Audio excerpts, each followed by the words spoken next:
I am so impressed with so many of you actually being here in person. This is the first high tea that we've done since 2019. And we also had the competition of the CMU picnic. And I'm just so delighted that you're all here, and it's great. I'm Sheila Rosenthal. I'm the manager of research services for the Software Engineering Institute. And I don't see my colleague in crime, Rachel Collison, but I'm sure you all know her. She works with me, and we really love putting on these high teas every year, and we are so fortunate to have so much wonderful help from our design team and our events team and our outreach team. It's just a wonderful experience, and we get so much support from the CMU libraries, and you all do. You know, they provide all the online resources and print resources that we all use, and we're just so grateful to them every day. And so what's so wonderful is we have our two Masters of Ceremonies, the SEI's Chief Technical Officer, Tom Longstaff, and Dean of University Libraries, Keith Webster. They're kind of our partners in crime and being the Masters of Ceremonies for several years in a row now. And I think he's been presenting since like 2016. And then moved up to being Master of Ceremonies. So let me introduce them to you now. We have a really full program. We hope you enjoy it, and we're just so very, very happy and thankful that you're all here. It's wonderful to see you in person. So Tom, Keith, do you want to come up and take over? Yeah,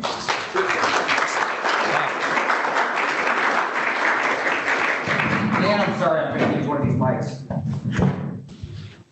Well, first of all, I want to also add my welcome, and welcome to the high tea in person once again. Let's give us all a hand for actually being here in person.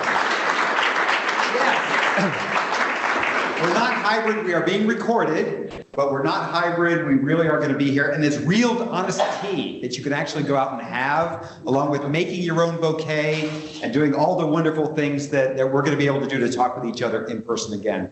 I've been looking forward to this for a long time, to just be able to start to do this again, get more sort of the informal conversation started that we really need, especially between our partners in library science and the folks that we have here. It's just a wonderful time for us to come in this way. I want to really thank Sheila and Shay and all of the team that actually made sure that this was a huge success. You're going to really enjoy it, both through the program today and everything that's going to happen sort of backed away.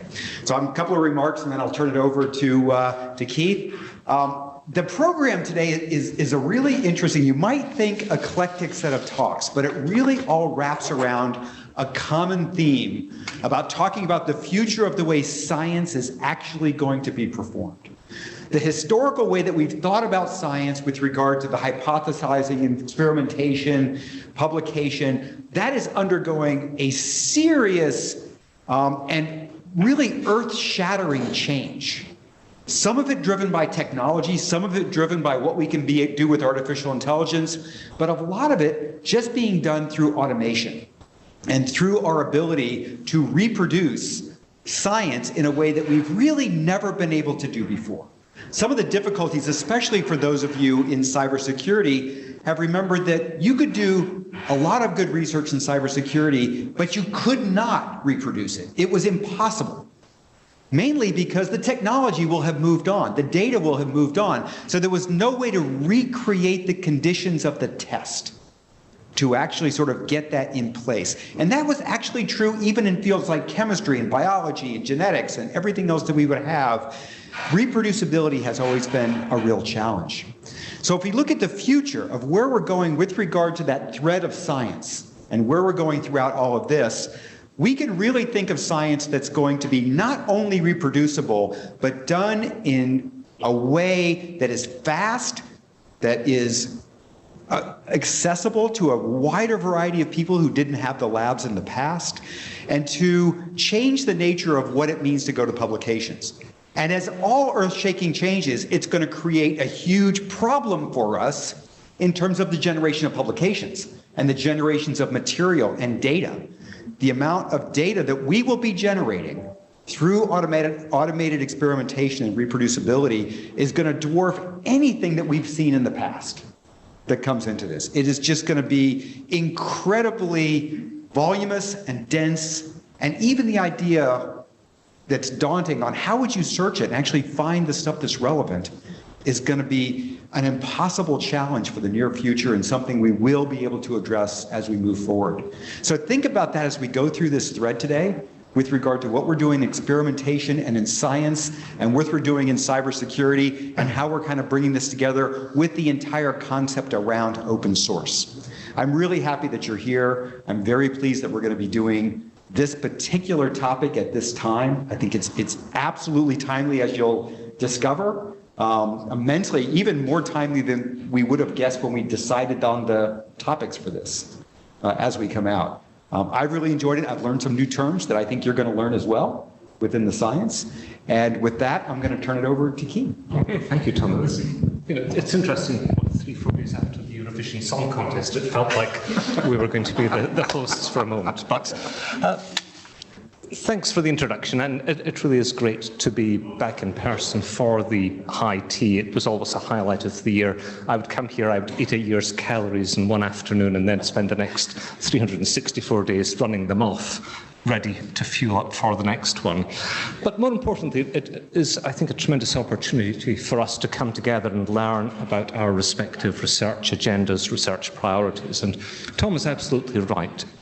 This is a critical moment for scientific research, and we see that partly through the lens of autonomy, partly through the lens of openness. And hopefully this afternoon we can understand more about how these come together.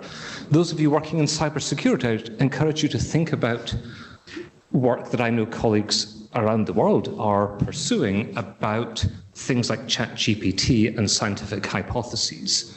I had a surreal moment in March. I was sitting in an airport lounge at Heathrow and bumped into an old colleague purely by chance. And he sat down on the floor, thankfully it was reasonably clean, and showed me a project that he's bringing to market later this year using a combination of data mining and ChatGPT to validate hypotheses. Think about the knowledge base that goes into a large language model, and think about the security of that.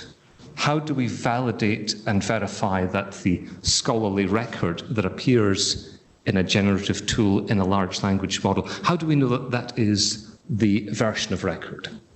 And we can think about the Cloud Lab, which you'll hear more about from Bex. I've got one photograph of it. Think about the security of data coming out of the Cloud Lab if a bad actor wants to interfere with it. But let's get to that. So I am going to kick off with some framing around open science and a bit about current issues in publications. And then my colleague Sayeed Choudhury, who came to us in August last year to lead an open source programs office, will pick up and talk more specifically about software and code in the context of openness. Then Bex will talk about her research in engineering and use of the Cloud Lab. And then Scott Hissam, who appears to be in Windsor, will appear as if by magic and talk more about open source from the SEI perspective. We'll then shuffle the decks and turn to the National Initiative for Cybersecurity Advancement with Greg and his team. So I spoke at the first Digital High Tea in June of 2020 about what we were seeing in the early wave of pandemic research and the extent to which people were beginning to share data and open up research.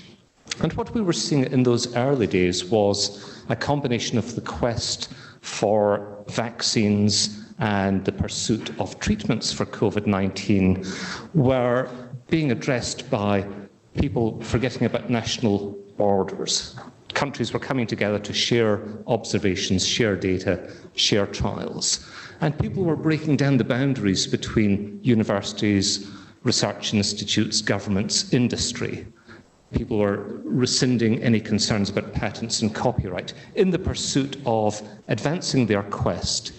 And what we've seen as people have reflected back on that is that that changed the culture of science. And I think the statement here from UNESCO really reinforces this, that open science had its moment really begin in the middle of 2020, as everyone realized sharing things allows us to speed up the process of discovery.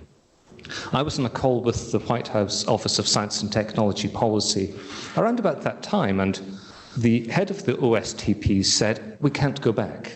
We don't know what success completely looks like, but we can't go back to this old way of every lab keeping everything secret. Of course, there are important defense issues, there are privacy issues, there are commercialization issues, but by and large, science is much better if we share our observations and our ideas. That builds upon work that already was underway. UNESCO released its recommendation on open science in 2021, but the committee developing that had been seated for 2 or 3 years, and the national academies released their Open Science by Design report in 2018. So it's great to see this begin to come forward. And one of the real drivers from my perspective is the pursuit of automated science, because that is going to open up science in a way that or on a scale that we haven't seen before. The deluge of data that is going to emerge from a facility like Carnegie Mellon's Cloud Lab, which I am assured will open in August of this year. You can watch the construction real time on the Cloud Lab website. That will be at the intersection of 5th and Penn Avenue at the Carnegie Mellon facility there. I won't steal Bex's thunder, but this is going to really drive an advance in the volume of research. And it's going to open up access to those with great minds and great questions, but who don't have the good fortune to be in a setting with state-of-the-art laboratory facilities. Citizen scientists, researchers in the Global South, those in non-research institutions, will, as these sorts of facilities expand, have the opportunity to test their ideas and contribute their thinking to the world. In preparing for that, we have been focused since I came to CMU a decade ago on building tools and solutions to support researchers in their open science workflows. And this is a very simple model that Sheila and Rachel and my colleagues in the university libraries can help you work through from the design or the research ideation phase through to the conclusion of research and the sharing and reuse of publications and data. And we would be happy to ensure that you can find whatever tools might be useful there. But all of this sits alongside an evolving policy landscape, and the US is candidly playing catch-up here compared to other countries, but over the last few months we've seen the Office of Science and Technology Policy issue a memorandum calling on all federal agencies to issue guidelines to researchers by the end of this year that will take effect at the end of next year. And the National Institutes of Health has got ahead of that in issuing guidance on sharing of data from federally funded research. So we're seeing government really beginning to encourage or require researchers to engage in openness. Now, of course, there are caveats, as I already indicated, but by and large, the expectation will be that over the next couple of years, as you receive funding from the federal government, the outputs of that research will be shared with the public at large. When we think about the outputs of research, we can cluster these very simplistically into 3 categories: publications, data, and software. Sayeed will say more about software, but let me just touch very briefly on our approach to publications as the primary focus with which early work in open science has taken place. And Carnegie Mellon has made a firm commitment to ensuring that publications generated by CMU researchers are as readily available to the world as possible. We provide the KiltHub repository for copies of authors' manuscripts. We provide financial support to services like Archive and BioArchive. In some cases, researchers need to pay a fee for their articles to be freely available, and we have funds to support that work. But most significantly, we have been working with a number of big publishers to ensure that every article with a Carnegie Mellon lead author is freely available at the time of publication. We do that because we feel that an approach through which Carnegie Mellon's authors, and I know that DoD-funded research is a little bit messy, but let me just broad sweep. CMU authors, generally, we want them to reserve the rights to their publications rather than handing them over to commercial publishers who will lock down the content and ensure that people in future will only access that if they pay to get their hands on it. In 2019, as we started this process of working with publishers, I looked at who were our biggest publishers, and 72% of Carnegie Mellon's output came from the 6 publishers listed on the screen. IEEE remains impossible to deal with, and I could talk for hours about our attempts. It's interesting, every time I talk to an audience where there are engineers, they say, yeah, they are impossible to deal with. But we have put in place agreements with every other publisher on that list, starting with Elsevier and ACM and the Public Library of Science, and more recently with Cambridge, Wiley, Springer, the American Chemical Society, and Cold Spring Harbor Laboratory came to us and said, we'd love to give you a deal, so we took it. So these are very practical approaches. We are seeing hundreds of articles a year automatically being made open access by these publishers when they arrive from Carnegie Mellon. We are at the forefront in the country, and I think it sends a signal that we are serious both about the publication side, but also about the data and software angle. And with that, I am going to hand over to Sayeed, who will talk about the White House approach and open source. And I already hit the forward button. Thank you, Keith. As Keith mentioned, the federal government has issued these public access memos. Something else that the White House did recently is declare 2023 as the year of open science. Now, when you hear that, you may think, okay, this is just one of those sort of aspirational statements coming out of the White House. But it's important to keep in mind a couple of things. One, this builds on a program that NASA had already launched, which has been going on for many, many months, called the Transform to Open Science. So there was a foundation in place that the White House is basically amplifying. So there are some core activities and practical things that NASA is doing to support their research and their grantees. And the White House is basically shining a light on that and saying, yes, this is something we think should be important for all federal agencies. Multiple federal agencies have come forward to endorse this idea. And by endorsement, I mean things like aligning their policy development, their funding allocations, their decisions about what proposals to fund and what new programs to create with this year of open science. And it's not, of course, it's not only 2023. This is the beginning of a long-term program that we see coming from the federal government.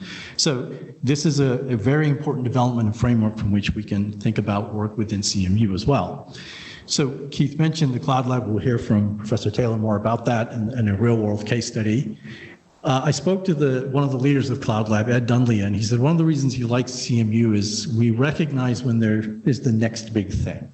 He was talking about having the first school of computer science, robotics institute, AI, and so on. And as Keith mentioned, automated science feels like one of those next big things. But what I will add to that is having open automated science could be an even bigger thing.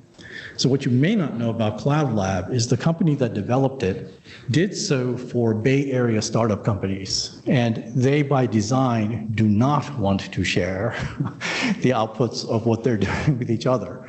So we're moving from a closed system to an open one in the university context. And when the Emerald Cloud Lab, the company team came to CMU, they met with dozens of faculty members and heard repeatedly, no, of course we want to share. We want to share the products with each other. We want to share the tools and so on. So as we think about taking these closed systems and making them open, we have an opportunity to think about open automated science, which I think will be even more important than automated science by itself. So this White House announcement also includes a definition of open science. Now, I don't know how familiar you are with looking at federal documents, but it's actually remarkable what lengths they go to not to define something, right? So it is really quite something that there's this clear, explicit statement about what open science is. And looking at this definition, you would see some things that you might think are familiar, making the products and processes more available. But this notion of, while respecting diverse cultures, maintaining security, an obvious and important point, and privacy, reproducibility, as Tom mentioned, and also equity. I think it's really important that this definition exists. UNESCO has a definition, and federal specific agencies have their own definitions, particularly NASA. But this is one that comes from the White House, and it's meant to be much more encompassing. So I think that one point I've made about open science and open source is it feels, in the sense of what is the next big thing, it feels a little bit like the internet and the web, right? So those were big things that had that tripartite of government, university, and the private sector coming together. And these days you might include philanthropy, billionaires with lots of money, and the foundations and so on. If you think about the universities that participated in the development of the internet or the web, they not only contributed, of course, in a very important way, for lack of a better term, their brand was significantly increased, right? So you think about Stanford and MIT working on things like post-defense type of work, Berkeley around the internet, University of Illinois Urbana-Champaign with the Mosaic browser. So suddenly these universities became much more prominent as they basically worked with that next big thing. I believe open science is in that category, and I think CMU has some very unique kind of capabilities and attributes and characteristics and expertise that allow us to take a lead in this kind of arena. Keith had this mention of the 3 research outputs. Now, I will say this is a simplified view. Shortly after I arrived at Carnegie Mellon, I had the pleasure of meeting Mary Shaw, and I will tell you the first 15 minutes felt like my dissertation board review. But after we finished that period, she looked at this diagram, she said, well, it is simplified. And I've had conversations with Lauren Herkus, who's in the room, that software artifacts is probably a better term, but for the sake of argument, think of articles, data, and software, mainly because these policies that I've described and that Keith described in the federal government have moved from left to right. So there was an earlier public access memo that was focused on articles. The latest one that Keith mentioned last year moved the emphasis to data. The next step is software. And I will say in the conversations that I've had with the Office of Science and Technology Policy, including someone who helped write the most recent memo, they wanted to mention software specifically, but they felt they weren't ready. They basically said, we don't want to make a statement and then have the federal funding agencies and universities say, wait a minute, we can't do that. The infrastructure isn't in place, the policies aren't in place. I'm told that Carnegie Mellon's IP policy hasn't been updated in decades. It does not, I read the whole thing, it does not mention software specifically. So even at the institutional level, there are changes that we'd have to make in order to be prepared. But institutions that make those changes, I think, will be better positioned to respond to the changes that are coming. So if you think about moving from left to right, articles are basically a snapshot of the end of a story, right? As you move further to the right, you get into the sort of workflows and how things actually came to be. You may have heard that expression, data is the new oil. If that's true, then I think software is the new refinery, right? It's what gives you the insights into how that data were produced. Those arrows on the very right of this diagram are what I call the translation of open source software outside of your own lab, outside of your university, into the broader landscape, other universities, communities at large, the general public. That's where the open source program spends a lot of its effort in trying to think about the translation of software as it moves outside the walls of the university. So I will end by noting that there is, of course, considerable potential and considerable interest, and I think considerable capacity within CMU for open source software, but there remain these critical issues around security. And I'm very pleased that we're working with the Software Engineering Institute on these issues. You'll hear from Scott Hissam about some of that work, but before that, I'll turn it over to Professor Taylor.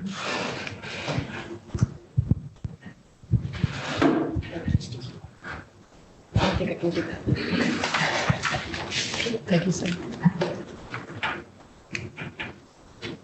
All right.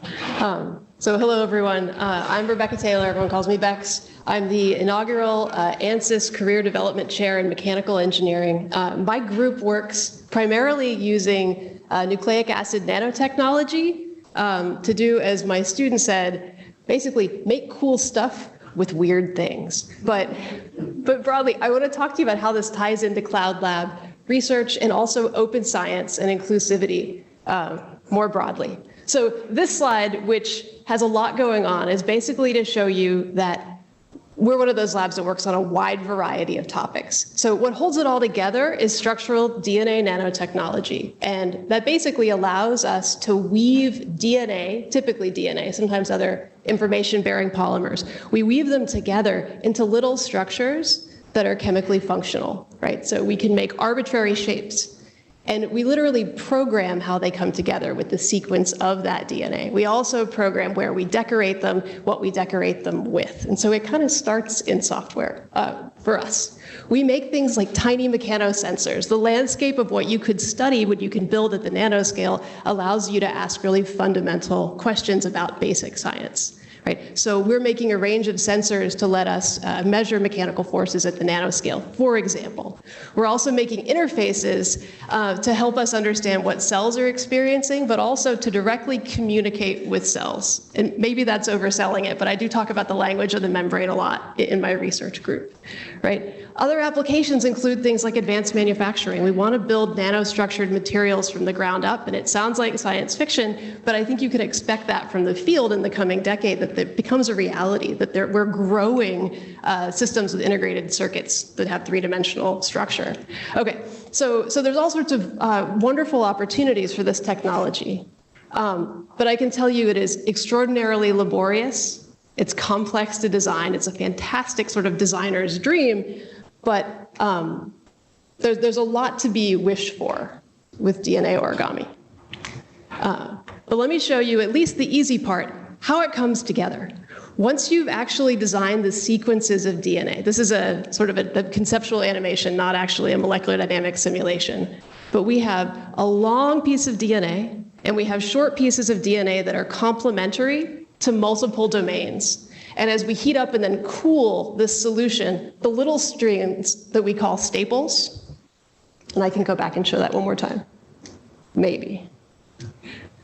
I think it'll work. Yeah, the staple strands literally pinch together that scaffold. And they do something wonderful, and they make the structure about 25 times more rigid. Right? So as you form duplex DNA, you basically get hard plastic. And you also get whatever shape you wanted. And then I think the real magic for much of this is if you put the pieces together, you heat them up, you cool them, you can get nanostructures that are highly uniform, highly monodisperse, with fairly high yield. Right? So this is an exciting starting point for building structures to investigate our world. And so at the most sort of like simplistic level, we can just make breadboards.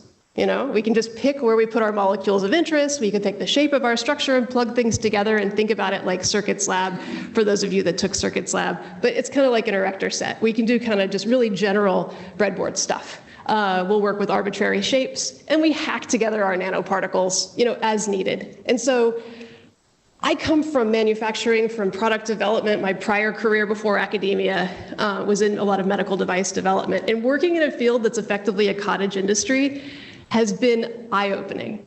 It's just too slow. It's very much behind the times. Like, I can hack something together and it will be useful, but there's got to be a better way. Okay.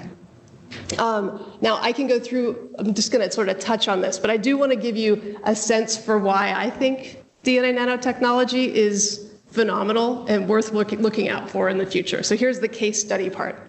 So we have fantastic students in my group and collaborators group of Ismail Walawalkar and Yana Rocamoya. They built these tiny breadboards and showed that if you decorated them the right way, they could actually land on human blood platelets without activating the blood platelets. It was like our lunar landing. We showed this platform is so delicate, we can study one of the most mechanosensitive cells in the body and begin, hopefully, to unravel why they mechanically activate. And when you think about the relevance of COVID and sort of higher cases of thrombosis, future platforms for helping us understand the mechanobiology of platelets could come out of this, right? but human bodies are relatively big. We need to make large amounts of high quality sensors if we're going to translate this technology. Okay, here's another application. So Tito Babatunde and my group, also collaborating with John Kagan, we've developed a generative approach to letting basically the computer design the origami. So as a designer, we realized that much of the work in structural DNA and nanotechnology is directly limited by our software, right? Whatever that interface allows people to do, they will do.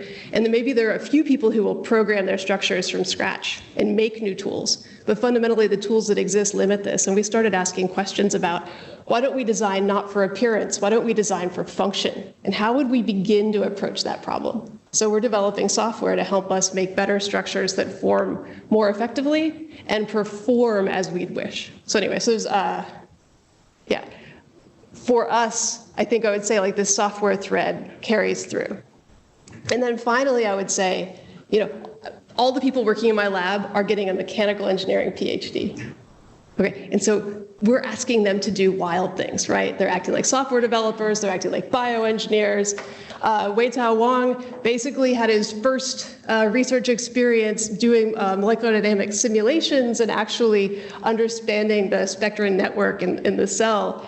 And then came to my lab and said, I want to do actual experiments. And he's become basically a bioengineer, making a DNA nanostructure that's basically a nanoshell. And you can imagine our nanoshell is just there to protect cells. So if we put it in an environment that would pop them, it protects them from popping.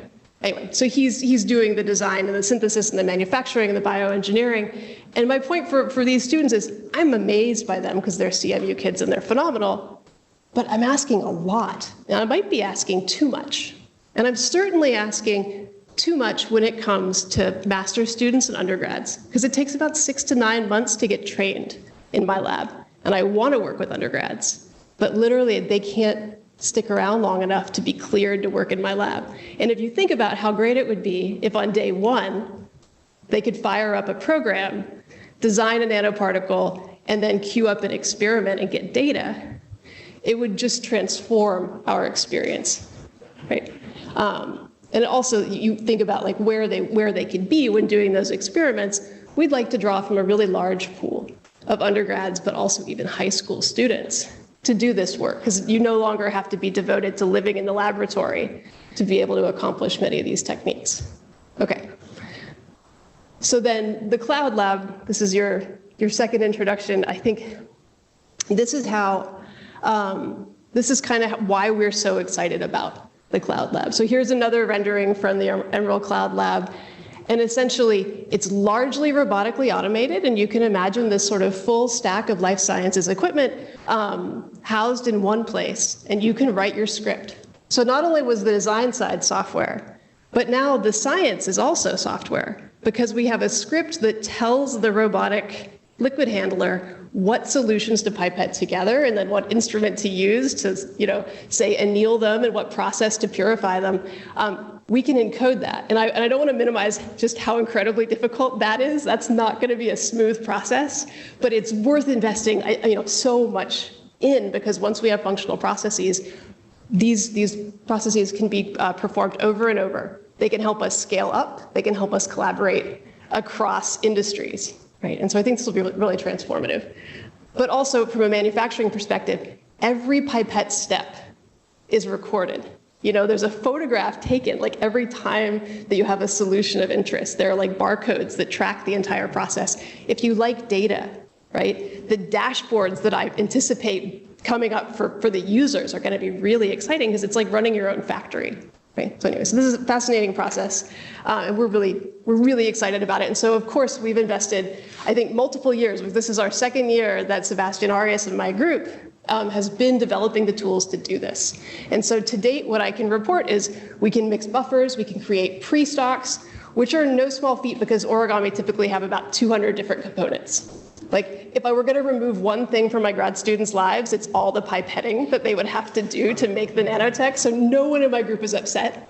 I see Sebastian. No one in my group is upset that we want to automate this, right? So we can also perform the thermocycling to get the structures to form with limited success do some electrophoresis, spectrophotometry, and we can do things like dynamic light scattering to characterize them. So there's a pipeline for us to move origami production to the cloud, right? And what do we think this will do? Well, we think we can collaborate worldwide, right? And once something works, you can share it. And basically, the product is the software, right? There's nothing more that you need. You just need to give someone the instructions, right? A Mathematica file, right? Or a spreadsheet. Okay, so anyway, so this is fantastic for scaling up. And we think that the academic environment where we're sharing protocols is going to do that standing on the shoulders of giants transformation for many fields. Okay. Yeah, and so I think I'd wrap up by just saying, of course, I don't do any of the work. It's all the wonderful students in my group, so I want to highlight them. I look forward to answering questions, and then I also want to hand it off to Scott Hissam. Okay. Cool. Hi, everybody. I'm amazed of Rebecca's presentation. It's actually quite cool. So I'm going to go from that. We're going to go from that nano level up to a more exciting macro policy level in the DoD, and I say that with a little bit of humor. Please, next slide, I think, and one more. So as Tom was saying at the beginning of this, and Sayeed said the same thing, that there does seem to be a very significant confluence between what's happening and what we're here about in terms of open science, what's already needed for software engineering. As CMU was approaching the creation of an open source program office on campus, the SEI was being we were being reached out to by our OSD sponsor and a number of our DoD customers about open source software and how that's handled, how that's to be handled. We've seen a lot of interest at the highest levels of government in the Biden executive order on supply chain.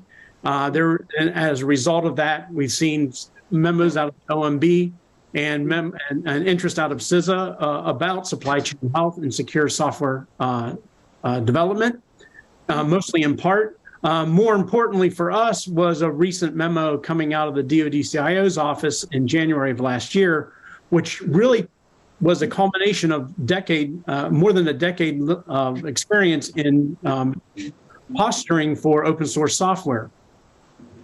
In that memo that came out of the DoD CIO's office, they really promoted open source software in a mantra of adopt, buy, create.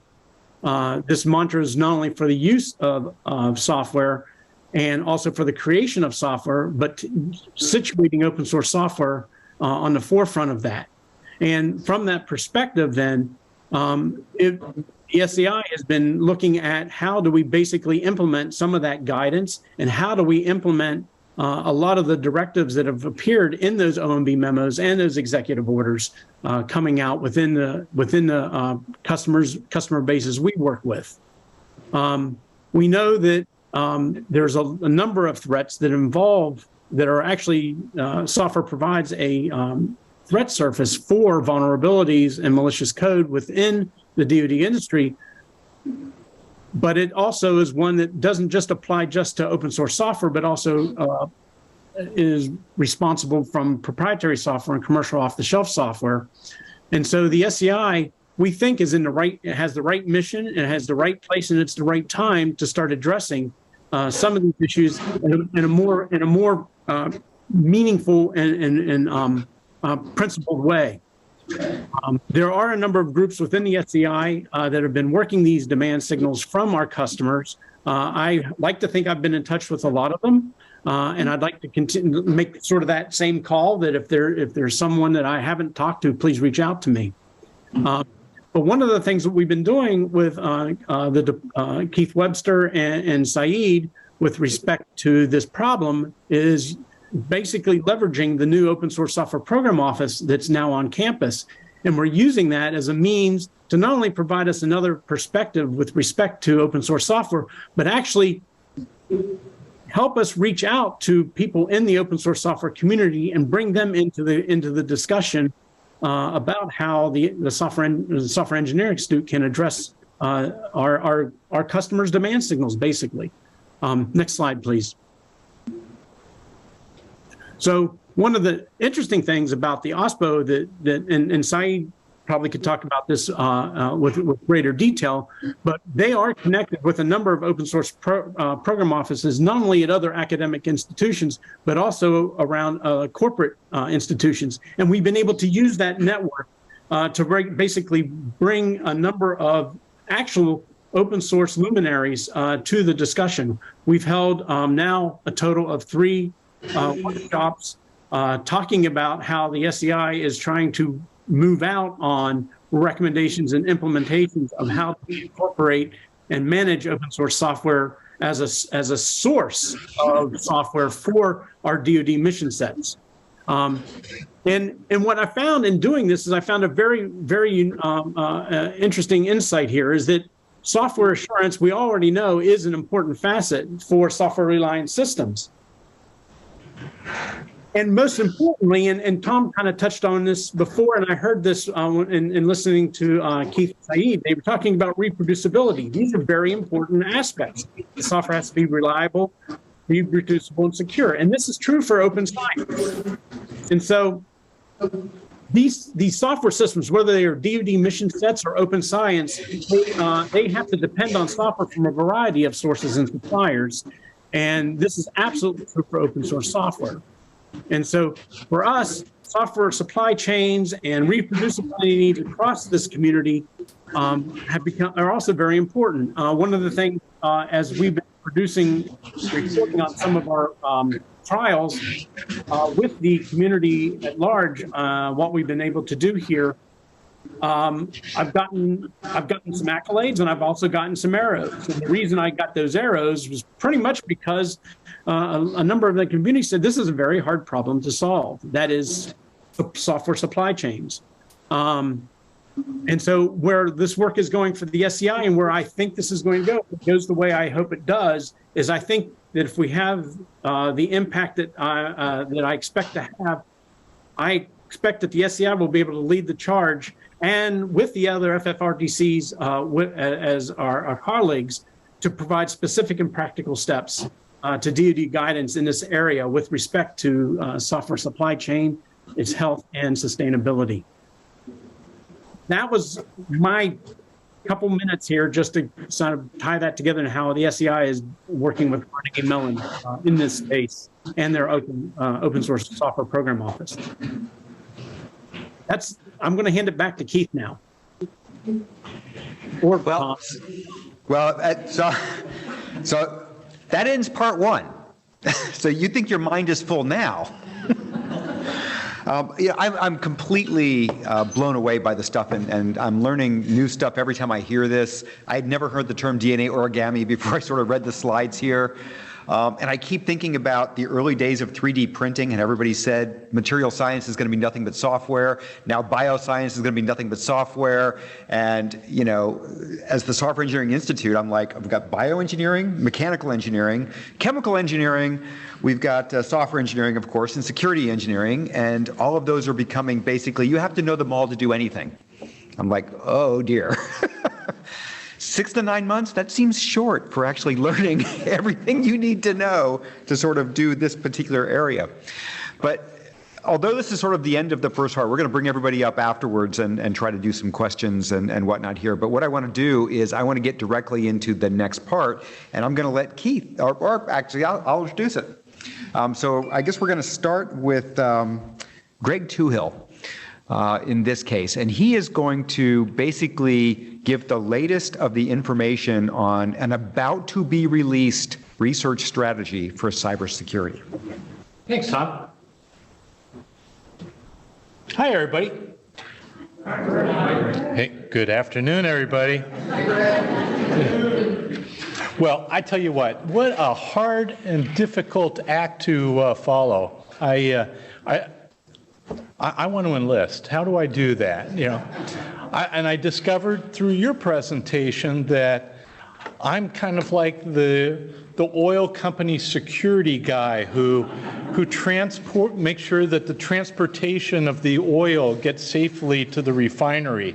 And then once it's in the refinery, I'm protecting the refinery and all of the, the distillation columns and the stacks of the refinery. And Bex, holy smokes, we need to talk about security you're doing too. But anyway, it's my pleasure today to give you an update on the National Initiative for Cybersecurity Advancement that our team is engaged in to look at the future of cybersecurity research and development and the discipline of cybersecurity engineering. And my colleagues, led by Dr. Bill Claycomb, is sitting right behind Tom, and Nicole Pavetti, and our workshop leads have been beavering away, trying to make sure that we put together a game plan that is really going to enhance the discipline and set a road forward. And how do you do that? And let me see. I work at Carnegie Mellon. What I'd like to do today is walk through this agenda, tell you a little bit about what we're trying to accomplish and where we stand. And I know you know how to read, so I'm not going to read this to you. I'll let you savor it for a second. Okay. Ultimately, what we want to do is we want to influence a long-term, multi-year R&D vision and roadmap for how do we secure that next generation of software-reliant systems in an effective, affordable, and timely way. Everything is now software. This was reinforced by the earlier presenters who knocked my socks off, and they were almost stapled on. So you really did a great job.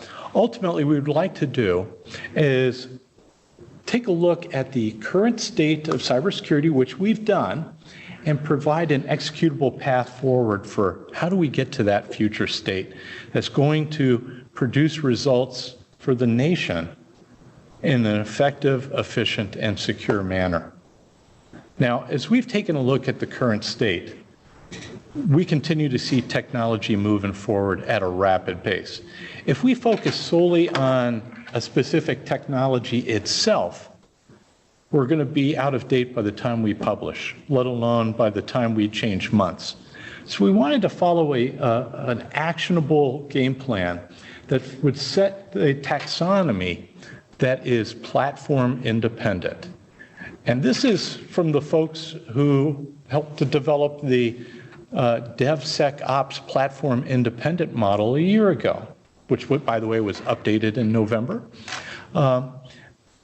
We can't focus solely on any particular operating system or any particular device or any particular emerging technology because the landscape is changing very quickly. So that presents some unique challenges for our team.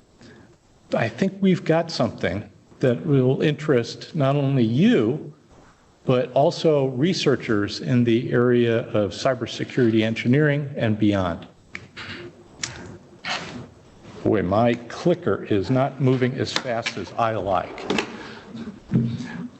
Framing our discussions and our investigation are several works because we are chartered as the Department of Defense federally funded research and development center. And as we've taken a look at what are we trying to accomplish, ultimately we are trying to produce research that is going to better protect not only national security, but our national prosperity as well. Because the systems that are used in national security are largely also used to help fuel our economy using that data that was mentioned. It's fueling our economy, our way of life, our entire cyber life. So these are some of the government documents that helped us frame the strategic nature of the work that we're trying to accomplish and support. Complementing that is our strategy as the CERT division at the Software Engineering Institute. What is it that we do and how do we contribute to the conversation? And our strategy is codified in these 4 elements. And for the CERTlings in the audience, you already know these. But for those who don't, ultimately, what we're trying to do is we're trying to advance cyber by design, and I would argue cyber by default as well. We want to enhance cyber resilience. We live in an era where the threats are continually evolving and continually coming up and taking action against us, our economy, our national security apparatus, et cetera. We want to share our information. We want to be as open as possible so that as we find issues, we share it widely so that we can help move the market to produce better products, capabilities, services, et cetera, in the cyber domain. And then further, we want to continue to do research and development activities such as this activity with the National Initiative for Cybersecurity Advancement to help shape the future of the discipline and ultimately enhance our nation's ability to secure itself and its economy. I'm going to try this again, but I've got the backup and that works. So we built a team, a board of advisors that represented leaders from government, from the military, from industry, and here on campus in academia. Our chair is Don Capelli. Don is the director of the Operational Technology CERT. It's one of the many CERTs around the country, but a focus on operational technology. Why is this important? Well, we deliberately brought Dawn onto the team, and she became our chair because not only is Dawn an alum of working here at Carnegie Mellon and the Software Engineering Institute, but she's got a rich background in industry, having previously served as the Chief Information Security Officer of Rockwell Collins Automation. OT, operational technologies, could be anything that, for example, that oil refinery, the machinery that are now computer controlled that help fuel our economy. Those types of machinery that are automated. Dr. Ron Ross from NIST. Ron's been one of the pioneers and Hall of Fame member in many Hall of Fames. He's one of the ones who has helped set the standards that we've now been using in the 800 series regulations in the cyber domain. Renee Wynn, not only has she got experience as the former CIO of NASA, but she's been a Chief Information Security Officer as well. Space really is the final frontier for our species, and the work she's done in NASA has been pioneering in more ways than one. Rob Lee has built a $3.2 billion valued company in industrial control security. Carolyn Budnick runs cyber policy for Northrop Grumman, one of the nation's top defense industrial base partners. Chris Cleary, he's the Secretary of the Navy's principal cyber advisor, helping us better understand the requirements of the military and integration of the work that we do into application. Cindy Gula, if anybody has ever heard of the cyber company Tenable, Cindy is one of the founders of Tenable, and now she's graduated to become a venture capitalist. She has helped us in understanding some of the thought processes of venture capitalists and looking forward, and how do we want to invest, how do venture capitalists invest in good ideas and research? How are they making their bets on the future? Logan Haar represents our sponsor organization and specializing in some of the work that we do and the work we support. And then Dr. Shirless, Dr. Craner, and Dr. McQuaid are familiar faces here on campus and true leaders from around the country and around the world in our disciplines of software engineering and cybersecurity. Where is our analyst view right now? What have we discovered and where are we going? Well, as you take a look at some of the stunning cyber defeats that we've had over many years as a community, You can arguably trace many of the cyber defeats to deficiencies in one or more of these particular capability areas. Ultimately, we want to have total awareness as to the environment. We want to improve the human element, the wetware to complement the software and the hardware.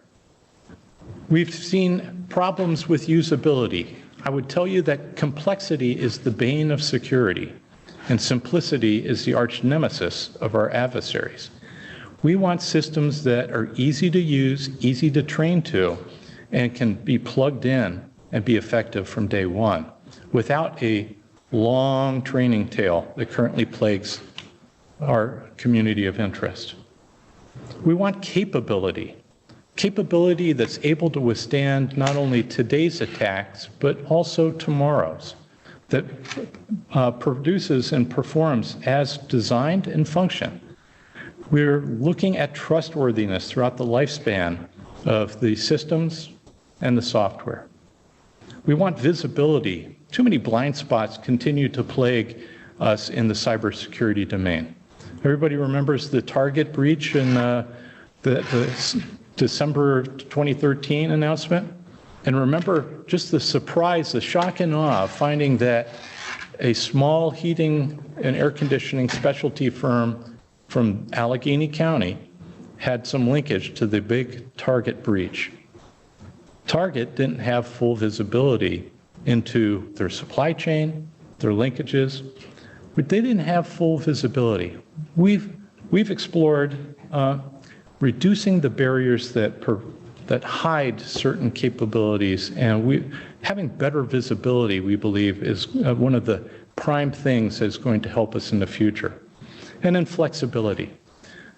Often it's said that the products and services capabilities are kind of overcome by events by the time they even make it to market. They're obsolete the moment they walk out the door. We need to, as part of our research, do a better job in making sure that not only is it secure by design and secure by default, but our capabilities also are flexible by design, that they can be elastic in capabilities as well as tenure. Can I use this and can I add on to it by design during the whole lifespan of its projected use? Will it scale when I need it to scale? How adaptable is it to interoperate with other systems? Can I build that in as we have new and emerging technologies and challenges? How do these systems, how flexible are they to incorporate bioengineering and mechanical engineering and some of the things that we talked about today? So as we take a look at cybersecurity and the future of cybersecurity, cybersecurity is not just a technology issue, it's a risk management issue. And as we look at setting a chart or charting a course for the future of cybersecurity and cybersecurity engineering, we believe, following the taxonomy of looking at these 5 elements as requirements that should be looked at regardless of the researcher and regardless of the technology that they're trying to develop. All of these come into play in successful application of technology to solve problems and better secure the systems, the data, and the missions of the folks that are served by these capabilities. So what's next and where are we? Well, I'll tell you what, we're kind of at the crunch time now. We are in the process of our final reviews and edits of the research teams in the 5 areas and integrating it all together. We are working towards our front office and Board of Advisors review, and we are on track, but we've eliminated all margins to get our report to our OSD sponsors by the end of June. I just met with Tom today, and Tom confirmed once again we will get no grace and no quarter. We will hit the target of the report will be complete and submitted by the 30th of June. Now, what have we, as a team, though, we've learned a lot. We've talked about a lot of different things, and we've researched a bunch of areas. But as I mentioned, we wanted to have something that is enduring, that's going to go across that multi-year cycle, that is not dependent on a particular operating system or technology, because technology moves quickly. So does the software. So early observations, and I'll call them early observations until June 30th. First of all, AI and ML dominates the headlines, definitely above the fold on the Washington Post today. The rate of change in artificial intelligence and machine learning is really accelerating the need for capabilities aligned to what we call AI for cyber and cyber for AI. I think as we take a look at future research, the taxonomy we are proposing fits nicely into the considerations for researchers that are going to be looking at how to use AI to improve the state of cybersecurity, as well as those researchers that are looking at how do I protect the AI systems and the data that fuels those AI systems. Hopefully, using our taxonomy, the teams working on AI for cyber and cyber for AI will be communicating and synchronizing their actions well. We also have come to the conclusion that technology is not enough. We really need to think beyond just the hardware and software, but also incorporate the wetware. And as a result of that, we were able to consult with some of our colleagues on campus and in the broader community here, and taking a look at how do we develop a sense of cognitive immunity to help combat cyber threats beyond just technology and the software and the hardware. So that's an interesting line of research that we believe will complement awareness and make us even harder a target. We also think that as we look forward to the future, so much of what we're doing to preserve and protect privacy, civil rights, civil liberties, and the security of data is linked to identity and access management, also known as IDAM. However, as we've seen the evolution of AI and ML capabilities, those capabilities are now on a path that could literally shatter how we do contemporary identity and access management. We need to be aware of those challenges, and here's an opportunity for us to science the living daylights out of this and solve those issues now before they become tomorrow's problems. Also, we believe that AI can be a great co-pilot to help promote that secure by design software development environment. There's plenty of ways now that we can leverage some of the large language models and some of the capabilities that are continuing to evolve to look for things that we know are weak by design and go through our library of over 30 years of cybersecurity experience to help serve as a co-pilot to identify where code may be soft and could be susceptible, as well as how evaluating systems for architectures. A lot of stuff is in the news about software bills of material and knowing where your software came from. Using some of the things that we've been researching here at the SEI, as well as some of the evolving technology, we believe just getting a checklist as to the provenance of some of the code is not enough.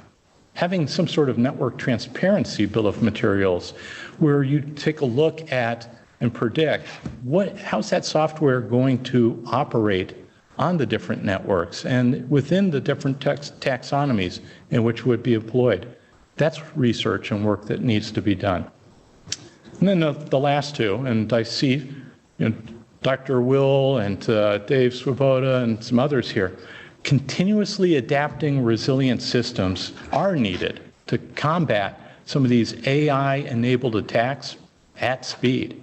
We need to create capabilities that are going to detect and react and stay ahead of adversaries at machine speed, and to do it in a manner that's effective, efficient, and secure.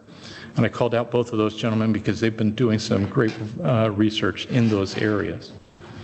And then finally, one thing is an important takeaway for all researchers in the cybersecurity domain is to avoid the target fixation that many do have towards the enterprise IT bias. Our cyber ecosystem is much more than the desktops. It's much more than those automated systems you use for your business systems. It's much more than enterprise IT. It includes operational technology, industrial control systems, Internet of Things, even down to the process sensors and devices that provide the data that fuels the software that is processed in all these different systems. We broaden the aperture because the key cyber terrain includes all of the cyber ecosystem. And with that, Tom, I surrender the mic to you, sir, and we move to further action. Thank you so much, Greg. What I'd like to do is bring all of us up, if we could, and we have just a few minutes to open up for questions. Please have a seat. It's Bets, right? So I am going to open it up for questions from the audience, but I'm going to start with one, kind of as we go through this way. And Keith, you as another master of ceremonies, feel free to jump in as well with additional questions to throw in. But Bets, I'm going to start with you. Given everything you just heard from Greg Touhill, coming into this, where do you see the security concerns coming into the future of the kinds of technologies, the DNA origami, and the other kinds of physical structures that you can create at the nanoscale level? Yeah, so I think this is actually a fantastic question. And I think actually our lab is a good example of how this is going to be even worse than you imagine. Right. That's why I asked. I used to think CRISPR was as bad as I could imagine. I try to comfort myself that in most cases, using, say, DNA nanotechnology to do harm is a lot like laser sharks and sort of James Bond villains. Like you could definitely hurt someone that way, but it's expensive, and why would you do it that way? And I think that having the cloud lab be able to make these products suddenly changes the equation, right? But yeah, things that worry me that are really interesting are, for example, many of the materials we work with can change how you express proteins in your cells, so they can do gene therapy. Like some of our materials are actually primarily used for gene therapies, and we're using them for other reasons. We're doing delivery vehicles where the origami goes into the cells and gets to the nucleus and delivers good cargo, but that cargo obviously could be bad cargo. We've even had situations where we realize something's really special and we're like, wow, it's getting really efficiently to the nucleus. Oh, wait, okay, so suddenly that means that our material is now a nanocarrier, and there's like no checkbox on any of our safety forms because that's not a traditional carrier for genetic cargo. So I think we're gonna run into interesting challenges. I think that like the thing that I really wonder about is with the cloud lab, this will be really interesting and rich to think about, but like you could have bad actors, you could, and I fundamentally think being open about this and confronting the kinds of problems you can run into is part of the way that you get there. Mm-hmm. But I mean, if it's a chemistry lab that can do anything, oversight will be important, and then I think that means new technologies have to arise to track that. I think about Dr. Lori Craner is working on a way of branding IoT devices so you understand what sensors and security is involved in these devices, and I'm thinking, how small does that label have to be on a nanostructure? And does it have to look like a nutrition label? And when we say Microsoft inside, you could actually create the word Microsoft in sort of structures and paste it someplace. Then you'd really have it inside. Questions from the out here? Yes, please, Mark. Sure. So with the explosion of data that we expect from data science and generation of more, how do you see either being able to detect undesired alterations in that data by either deliberate or not deliberate, or conversely, is there a thought as to how one can seal or guarantee the authenticity of the data rather than trying to detect alterations? Can I not even attempt to answer that? Add to your question, and thinking of Tom's encouragement that I should think of questions as well. I was wondering also about export control, in the sense that in the rush to make everything open, what are the potential consequences of adversaries grabbing relatively innocent bits of scientific output and doing things with them that we would rather they didn't? And I'll look towards the experts. So Sayeed, why don't you, I'm going to put you on the spot because I know you've been thinking about this question. Thinking about it doesn't necessarily mean I have an answer, but I'll do my best.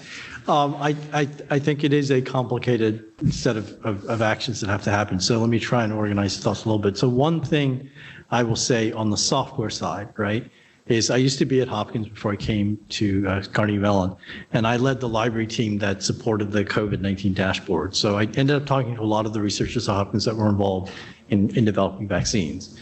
And one thing they said to me that was very interesting is you still couldn't share data easily, right? Because a lot of this is clinical trials and so on. They started sharing their code, right? That they could do very easily. And by sharing their code, they gained insights into what data people were using and what they were doing with them. So I say this to say that open source software can be a tool to help get insights into what's being done with data and how it's being used. And to your earlier question, I'm sorry I keep coming back to oil and refineries, but you may remember we had a cybersecurity incident at some oil refineries about a year ago, I believe, and Bloomberg News reported that 85% of US refineries have bespoke software. Right?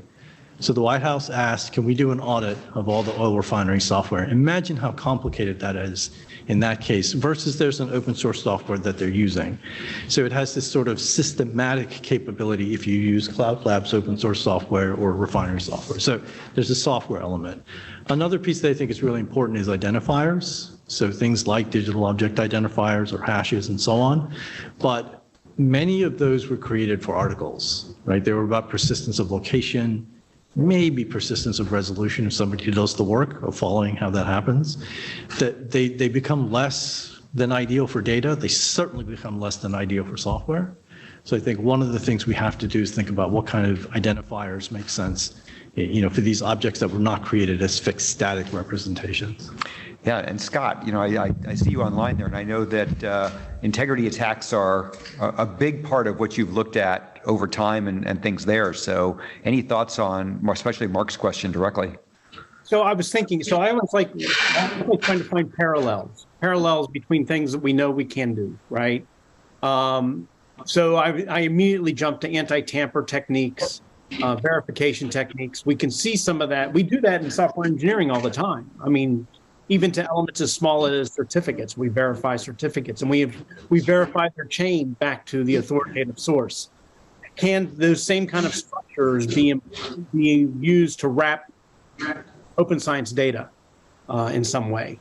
Especially if that's the version of the data that was used in the analysis that produced the article that we saw that the DOI identifier points to. I've had some conversations also with I forget the gentleman's name. He's at the head of the Software Heritage Foundation. And they've been coming up with unique identifiers for software components, which embed location or trusted repository in that, sort of in that identifier. I just kind of see these kind of parallels and ask the question, can they be mapped to the open science domain? Over. In my remarks, I observed that the US was relatively late in this process of mandating sharing of data and other research products. But I think there may be a benefit from that. I was involved in the early days of these mandates in Australia, and the model there was very much a distributed network of institutional or laboratory-based repositories with a federated search engine interrogating each of these. I'm fairly confident that what we will see from the federal agencies here is an encouragement, if not a mandate, to use repositories operated by the federal agencies themselves, rather like PubMed for journal articles through the NIH. So it may be, and I would love to hear from the experts on this, that concentrating the data in a small number of tightly managed repositories might help address concerns about interference or compromising of the data and other research outputs. It could be. So I'm going to ask Greg to weigh in as well, because in a way, this whole idea about protecting the repositories and distributed systems and everything else is just a key central area to what's happening with the national initiative. So what do you think? Well, as we take a look at the protection of data, not all data is equal. And we also have to look at economies of scale as well. I'm a big proponent of open systems and sharing of information. However, we need to make sure that the human stays in the loop and is making the decisions as to what data, what software is going to be shared and under what terms and conditions, or conditions and entitlement. I think that's really at the heart of some of the movement forward to the zero trust security strategy that the government has put front and center on the cybersecurity agenda for this administration. Ultimately, zero trust as a security strategy is often misunderstood. And so you are starting at zero trust. That's not your destination. You start with saying, I don't trust the hardware, software, or the wetware, the people. And I've got to go through a series of prudent security controls till I get to a point of acceptable risk. And then once I get to that acceptable level of risk, I reach a measure of digital trust. And when it comes to sharing information, when it comes to sharing software and such, that process of articulated in the zero trust strategy should show a very deliberate, measured look at the risk in sharing data, software, and knowledge. As far as the protection and the custodianship of that data and information, being able to enforce under the conditions and entitlements of the definition of the data sharing often is beyond the technical means of some organizations. Small and medium business is outgunned in the threat environment. We have smaller research institutes that are running very sensitive studies, but maybe not be able to protect that data and that information in a means that's commensurate with the impact of that data on behalf of the nation.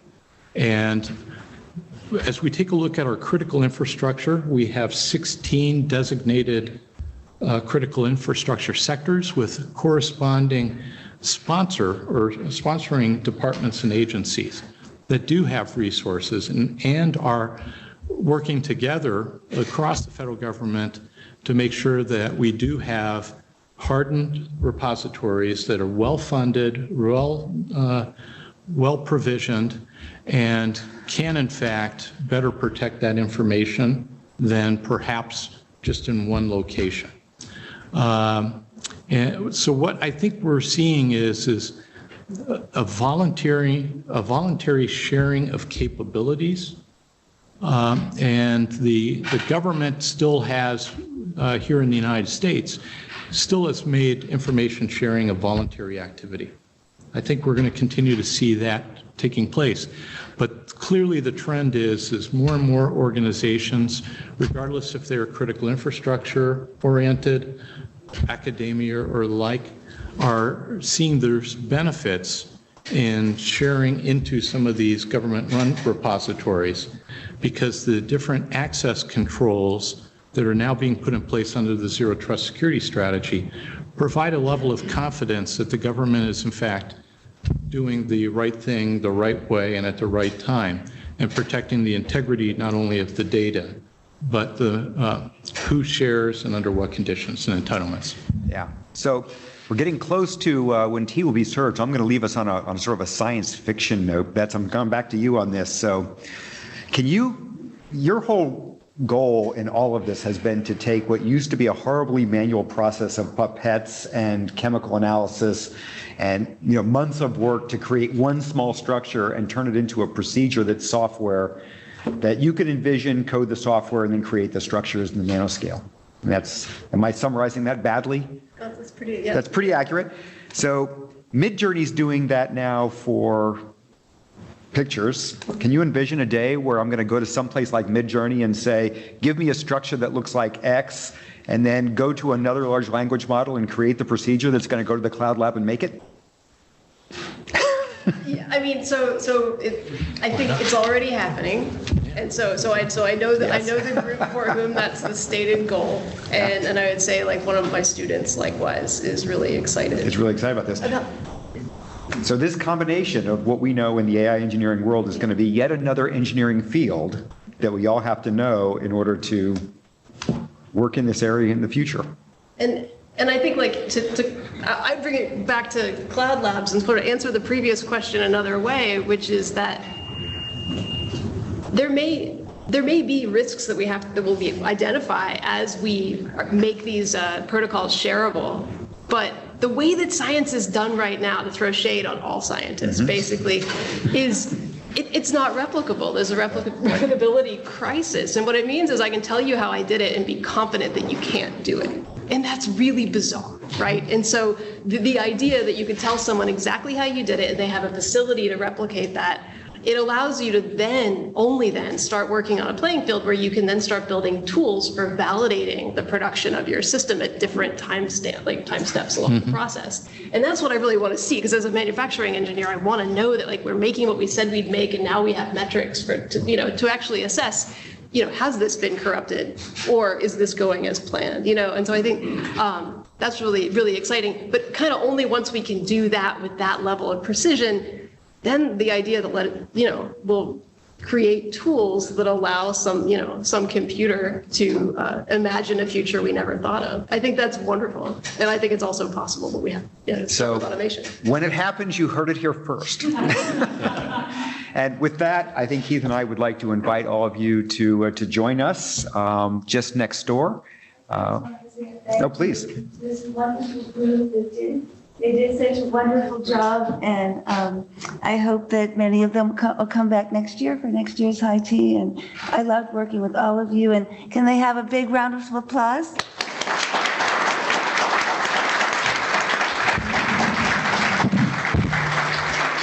And can I thank Sheila and her team for organizing this wonderful